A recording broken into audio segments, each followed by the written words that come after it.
Welcome to The Explainer. Today, we are digging into something truly fascinating, an ancient Persian faith that created a powerful blueprint for how so many of us understand the universe and that epic battle between good and evil.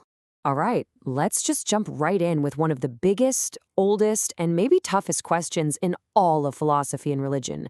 Seriously, this is the one that has kept people staring at the ceiling at 3 a.m. for thousands of years. And this fundamental problem actually has a name. It's called theodicy. It's pretty much the ultimate theological puzzle. How can you have a perfectly good God and a world that's so often filled with pain coexist? Different faiths have come up with some wildly different answers. So here's how we're going to tackle this. First, we'll look at the core problem itself. Then we'll explore a really ancient solution. From there, we'll trace its influence, really sharpen the definition by comparing it to another system, and finally, we'll tie it all together with a cool modern analogy. Okay, first up, let's get crystal clear on the core paradox, that huge contradiction that the big monotheistic systems run into when they try to explain evil. And this, right here, is the heart of the tension. See, in a strictly monotheistic system, if one God is the absolute source of everything, I mean, the good, the bad, all of it, then that one God has to somehow be responsible for evil, too. It's a huge philosophical knot. How can something that is perfect goodness also be the origin of its total opposite? But what if there was a completely different way to look at this? An ancient Persian religion came up with this incredibly sophisticated alternative that basically reframes the entire problem. Zoroastrianism proposes something pretty radical, a dualistic model. In this view, the universe isn't the work of a single, unchallenged creator. Nope. It's a cosmic battlefield, fought between two totally opposing independent and uncreated forces. You've got the good creator, Ahura Mazda, and on the other side, a hostile spirit, Angra Mainyu.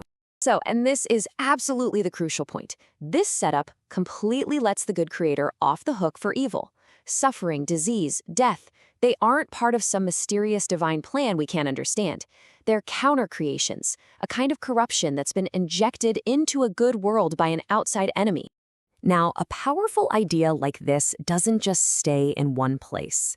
This unique theological framework started to spread, and it ended up having this profound, lasting impact on its neighbors, which of course would eventually include Judaism, Christianity, and Islam. And the timing here is just fascinating.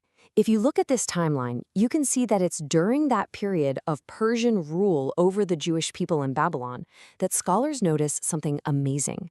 All of a sudden, these new theological ideas start popping up in Jewish texts, and they look remarkably Zoroastrian. And I mean, when you lay it out like this, the parallels are kind of undeniable. The whole idea of a divine court with archangels and angels, a main evil adversary like Satan, a final judgment day when good finally wins, and even a bridge that souls have to cross after they die. All these core ideas in the Abrahamic faiths have clear precursors right here in Zoroastrianism. Okay, so to really get what makes the Zoroastrian view so special, we have to compare it to another dualistic system that it's often confused with, Gnosticism, and its later version, Manichaeism.